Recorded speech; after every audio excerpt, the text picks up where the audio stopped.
ઉત્તરાયણ પર્વમાં two wheeler ચાલકોની સુરક્ષા માટે મોટું પગલું. રાજ્યસભાના સાંસદ ડોક્ટર જશવંતસિંહ પરમાર દ્વારા નિઃશુલ્ક સેફટી ગાર્ડનું વિતરણ કરવામાં આવ્યું. ઉત્તરાયણના પર્વમાં પતંગની જીવલેણ દોરીથી વાહન ચાલકોને બચાવવા માટે સામાજિક જવાબદારીના ભાગરૂપે એક વિશેષ સેવા કાર્યનું આયોજન કરવામાં આવ્યું હતું.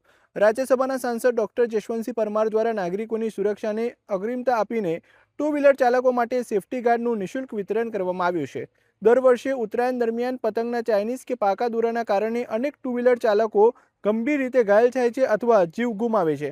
આ જોખમને ટાળવા માટે સાંસદના જનસંપર્ક કાર્યાલય ખાતે આ સુરક્ષા કવચ આપવાની પહેલ કરવામાં આવી છે. રાજ્યસભાના સાંસદ ડોક્ટર જશવંતસિંહ પરમારે પોતે હાજર રહીને નાગરિકોને પોતાના વાહન ઉપર સેફટી ગાર્ડ લગાવવા માટે પ્રોત્સાહિત કર્યા હતા અને તેનું વિનામૂલ્યે વિતરણ કર્યું હતું.